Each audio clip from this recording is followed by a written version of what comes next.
저는 68세에 재혼했습니다. 그런데 그 선택이 제 인생을 무너뜨릴 줄은 몰랐습니다. 아내를 믿었습니다. 하지만 그날 모든 게 거짓이었다는 걸 알았습니다. 행복은 딱 3개월이었습니다. 나는 올해 68이다. 숫자로만 보면 꽤 오래 산 것 같지만 요즘 들어 부쩍 느끼는 건 시간은 길었는데 사람은 짧았다는 생각이다. 아내를 먼저 보낸 건 벌써 7년 전이다. 그날 이후 집안의 모든 소리는 사라졌다. 밥을 먹을 때도 TV를 볼 때도 무언가 빠진 느낌이 계속 들었다. 예전엔 몰랐다. 사람이 옆에 있다는 게 얼마나 큰 일이었는지.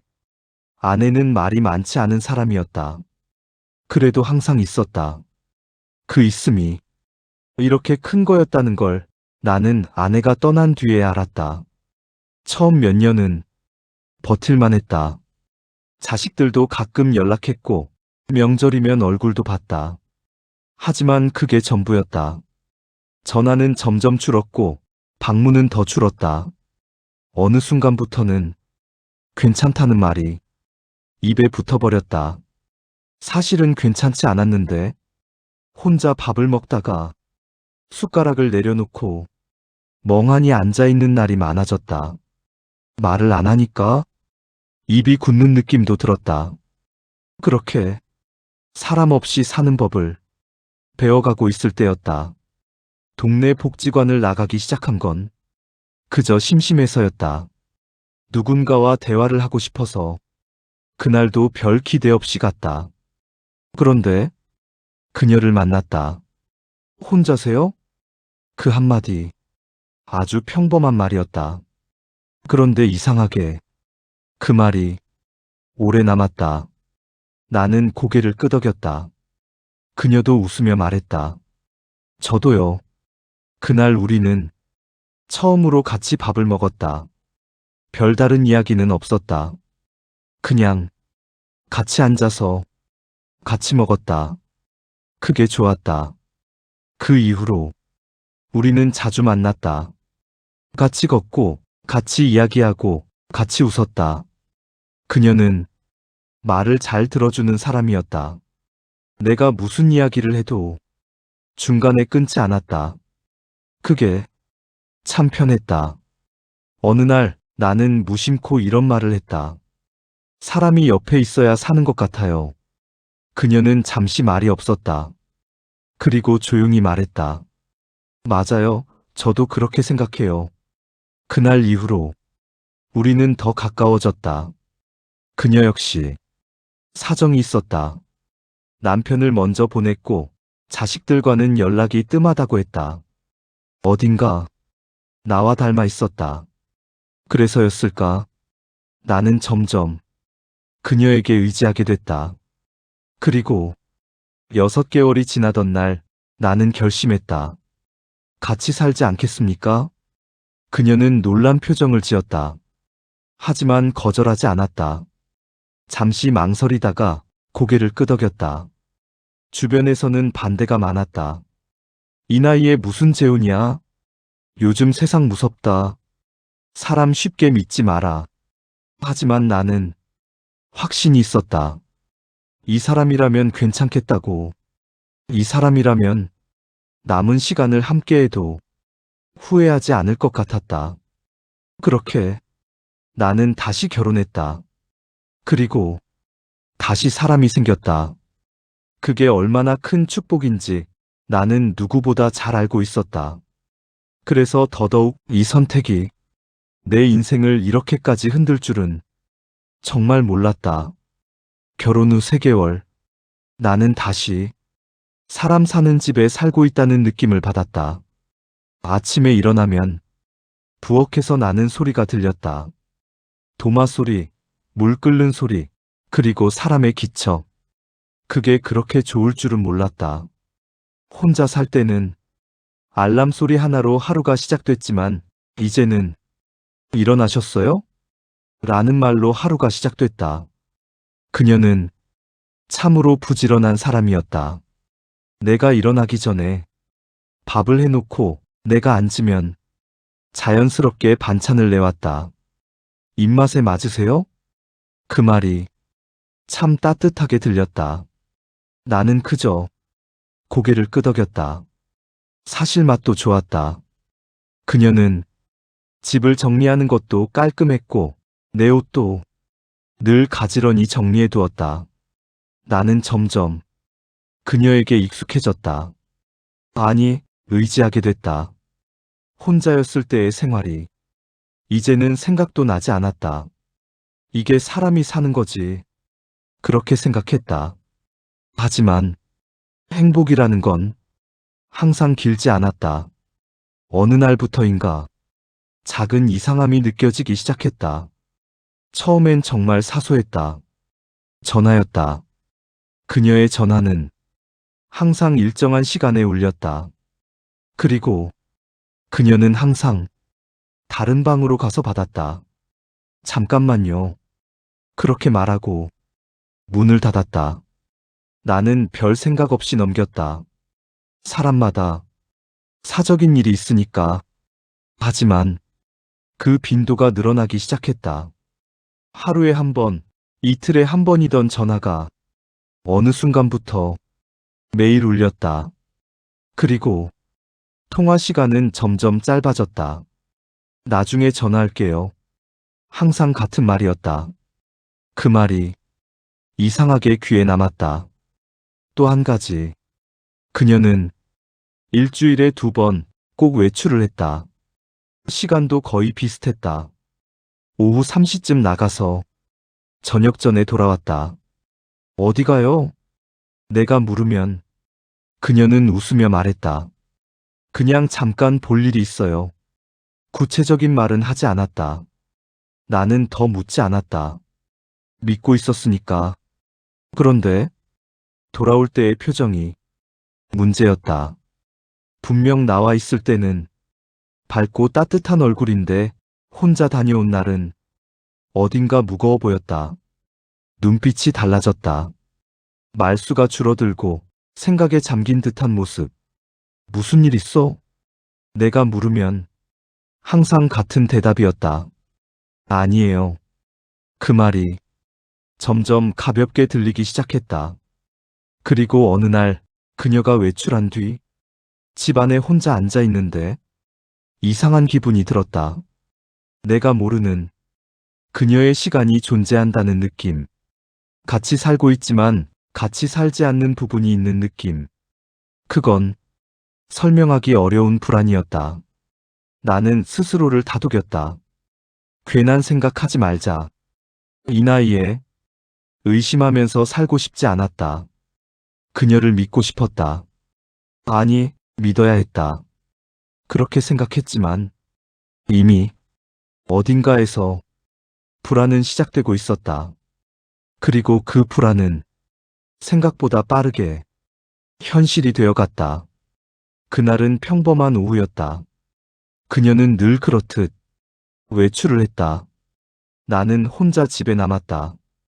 TV를 보다가 괜히 채널만 돌리다가 결국 리모컨을 내려놓았다. 혼자 있는 시간은 아직도 익숙하지 않았다. 괜히 집안을 돌아다니기 시작했다. 정리할 것도 없는데 서랍을 열고 옷장을 정리하고 책을 꺼내봤다. 그러다 우연히 발견했다. 서랍 안쪽 깊숙한 곳에 낡은 봉투 하나. 아무 생각 없이 열어봤다. 그 안에 사진이 한 장 들어있었다. 빛이 바랜 오래된 사진. 사진 속에는 그녀가 있었다. 지금보다 훨씬 젊은 모습. 그리고 그 옆에는 한 남자가 서 있었다. 둘은 가까이 서 있었다. 부부처럼 보였다. 나는 잠시 멈췄다. 이건 남편인가? 그녀는 남편이 죽었다고 했다. 그래서 이상할 건 없었다. 문제는 그 다음이었다. 나는 그 남자의 얼굴을 유심히 봤다. 그리고 이상한 느낌이 들었다. 어딘가 낯설지 않았다. 처음 보는 얼굴인데 처음 보는 얼굴 같지 않았다. 어디서 봤지? 기억이 날 듯 말 듯 했다. 머릿속 어딘가에 걸려 있었다. 나는 사진을 들고 한참을 서 있었다.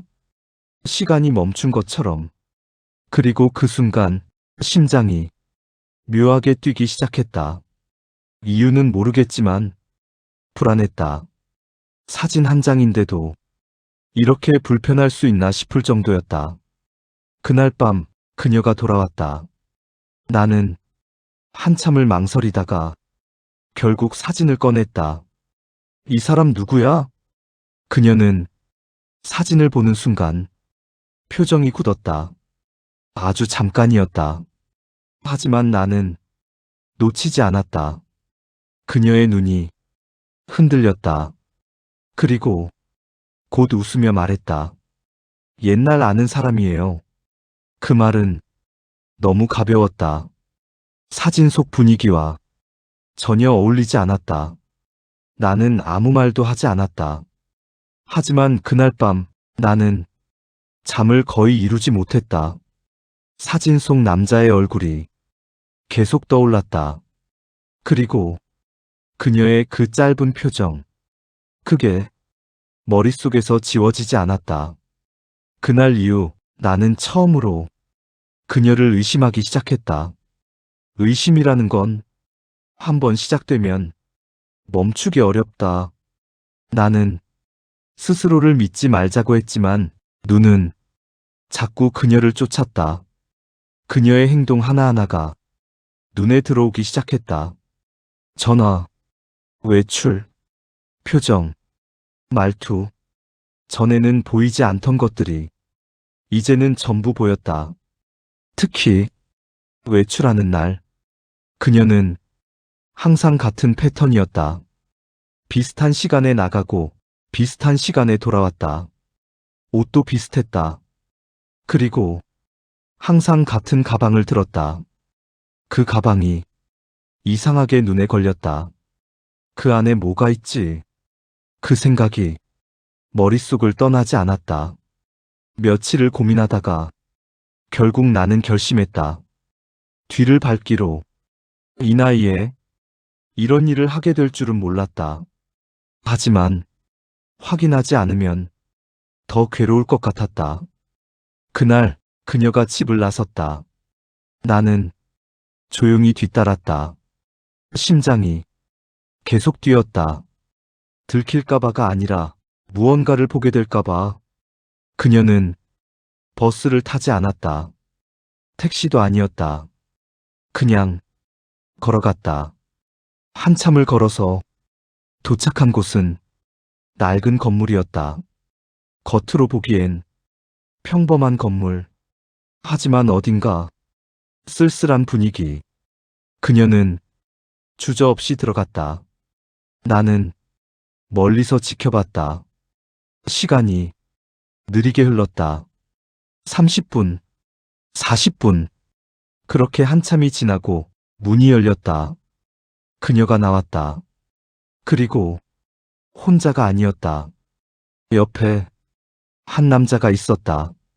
나는 숨이 멎는 줄 알았다. 그 얼굴, 사진 속 그 남자였다. 두 사람은 자연스럽게 걸었다. 마치 오랜 시간 함께한 사람처럼. 나는 그 자리에 서서 움직일 수 없었다. 그 장면이 너무 현실 같지 않았다. 그리고 그 순간 내 안에서 무언가가 무너졌다. 그 장면을 본 순간 나는 아무 생각도 할 수 없었다. 머릿속이 텅 빈 것처럼 아무 소리도 들리지 않았다. 단지 눈앞에 보이는 장면만 느리게 흐르고 있었다. 그녀와 그 남자, 둘은 나란히 걷고 있었다. 어색함이 없었다. 거리감도 없었다. 마치 오랜 시간 함께한 사람들처럼 자연스러웠다. 그게 더 무서웠다. 이게 뭐지? 나는 그 자리에서 한 발짝도 움직이지 못했다. 따라가야 하는데, 확인해야 하는데, 몸이 말을 듣지 않았다. 그저 그들의 뒷모습이 점점 멀어지는 걸 지켜볼 수밖에 없었다. 그리고 그 순간 내 안에서 무언가가 조용히 무너졌다. 그날 집에 돌아왔을 때 그녀는 이미 와 있었다. 아무 일도 없다는 듯 부엌에 서 있었다. 다녀오셨어요? 그 말이 평소와 똑같이 들렸지만 이제는 전혀 다르게 느껴졌다. 나는 그녀를 바라봤다. 아무 일도 없는 얼굴, 평소처럼 밥을 차리고 평소처럼 나를 바라보는 눈. 하지만 이제 그 모든 게 낯설었다. 이 사람이 누구지? 같이 살고 있는 사람인데 처음 보는 사람처럼 느껴졌다. 나는 아무 말도 하지 않았다. 밥을 먹는 내내 입맛이 없었다. 숟가락이 손에서 자꾸 미끄러졌다. 그녀는 눈치챘는지 조용히 물었다. 어디 아프세요? 나는 고개를 저었다. 아니야. 그 말밖에 할 수 없었다. 그날 밤 나는 거의 잠을 이루지 못했다. 눈을 감으면 그 장면이 떠올랐다. 그녀와 그 남자가 함께 걷던 모습, 그 자연스러운 거리감. 그건 하루 이틀 만난 사이가 아니었다. 분명했다. 그럼 나는 뭐지? 그 생각이 머릿속을 떠나지 않았다. 그리고 가장 무서운 생각이 들었다. 혹시 처음부터 속인 건가? 재혼. 이 나이에 가장 조심해야 한다는 이야기 수없이 들었다. 하지만 나는 믿었다. 사람을 믿고 싶었다. 그런데 그 믿음이 이렇게 쉽게 무너질 수 있다는 걸 나는 그때 처음 알았다. 다음 날 나는 다시 그 건물을 찾았다. 확인해야 했다. 그게 무엇이든 그 건물은 여전히 조용했다. 겉으로 보기엔 그저 낡은 건물. 나는 잠시 망설이다가 안으로 들어갔다. 복도는 어두웠고 공기가 무거웠다. 사람의 기척은 있었지만 이상하게 조용했다. 그때 한 남자가 지나갔다. 관리인처럼 보였다. 나는 용기를 내서 말을 걸었다. 저기 여기 다니는 분들. 그는 나를 잠시 바라봤다. 그리고 물었다. 누구 찾으세요? 나는 그녀를 떠올리며 말했다. 여기 자주 오시는 여자분. 그는 표정이 살짝 바뀌었다. 아세요? 그 질문이 이상하게 들렸다. 나는 대답하지 못했다. 그러자 그가 말했다. 여기 매일 와요. 매일. 그 단어가 귀에 꽂혔다. 몇 년째요? 몇 년째. 그 순간 머리가 멍해졌다. 나는 그 자리에서 말을 잇지 못했다. 그녀는 나와 결혼하기 전부터 이미 이곳에 계속 다니고 있었다. 그럼 나는 도대체 무엇이었나? 그날 이후 나는 더 이상 모르는 척할 수 없었다. 확인해야 했다. 끝을 봐야 했다. 며칠을 고민하다가 결국 결심했다. 그 남자를 직접 만나기로. 그녀가 외출하는 날 나는 다시 따라갔다. 이번에는 더 가까이. 그녀는 건물 안으로 들어갔다. 나는 잠시 기다렸다가 따라 들어갔다. 복도 끝 문 하나가 열려 있었다. 그 안에서 두 사람의 목소리가 들렸다. 나는 문 앞에 섰다. 심장이 미친 듯이 뛰었다. 문을 열면 모든 게 끝날 것 같았다. 그래도 열었다. 문이 천천히 열렸다. 그리고 그 안에 있던 남자가 나를 봤다. 잠시 정적이 흘렀다. 그는 나를 가만히 바라봤다. 그리고 한숨을 쉬었다. 결국 오셨네요. 그 말이 이상하게 들렸다. 마치 이미 알고 있었다는 듯이 나는 그를 향해 걸어갔다. 당신 누구요?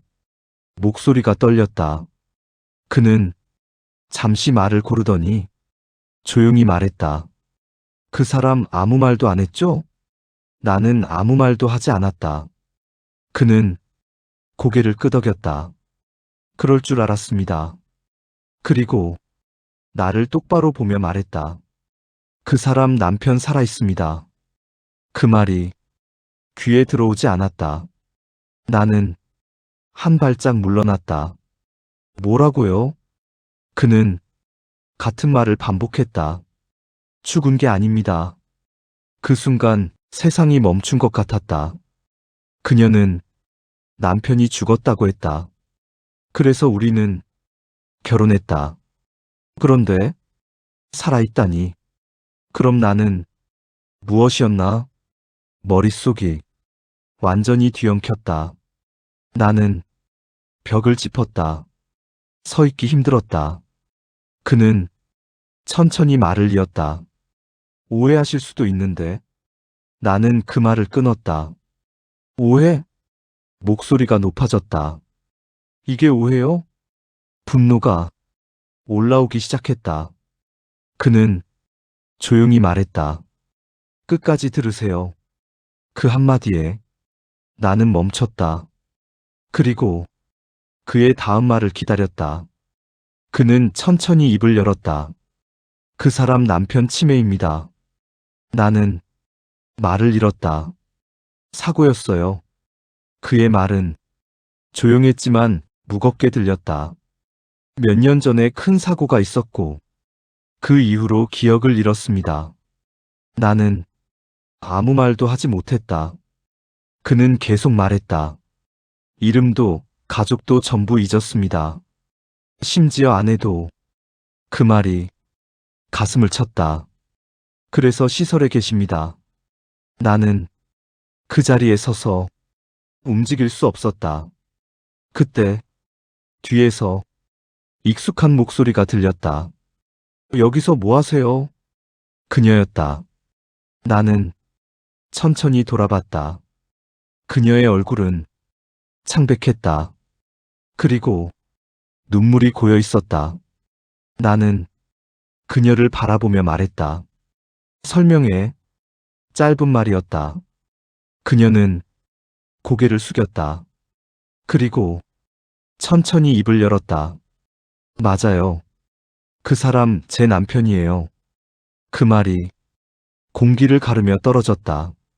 나는 아무 말도 할 수 없었다. 그녀는 울기 시작했다. 죽은 게 아니에요. 살아있어요. 그런데 나를 몰라요. 그 말이 가슴 깊이 들어왔다. 그녀는 계속 울면서 말했다. 버릴 수 없었어요.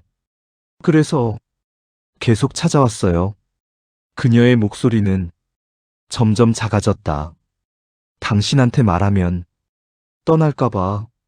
그 말이 마지막이었다. 그녀는 고개를 들지 못했다. 나는 그 자리에 서서 한동안 아무 말도 하지 못했다. 분노도 있었고 배신감도 있었다. 하지만 그 감정들 사이에 이상한 감정이 하나 끼어 있었다. 이에 그녀는 거짓말을 했다.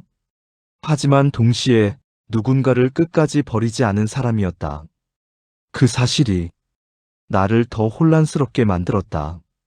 집으로 돌아오는 길, 우리는 아무 말도 하지 않았다. 공기가 무거웠다. 같이 걷고 있었지만 혼자인 느낌이었다. 집에 도착해서도 말은 없었다. 그녀는 조용히 방으로 들어갔다.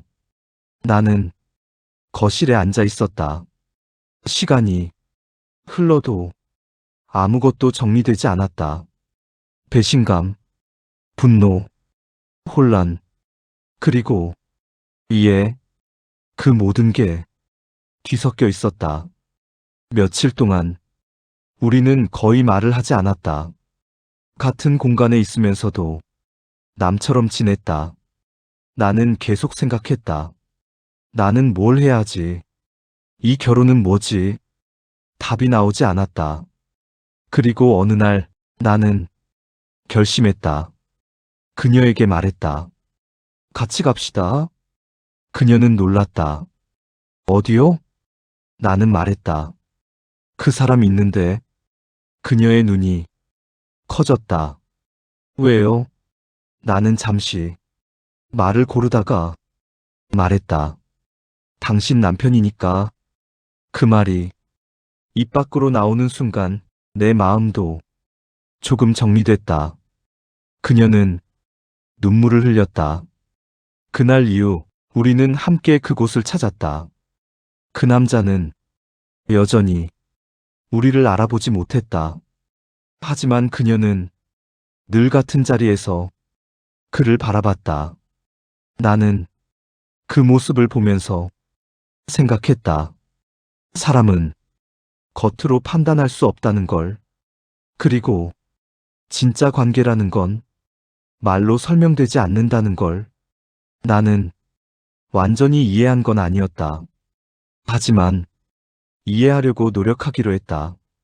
그게 내가 선택한 길이었다. 사람은 누구나 과거를 안고 살아갑니다. 그 과거를 숨긴다고 해서 나쁜 사람일까요?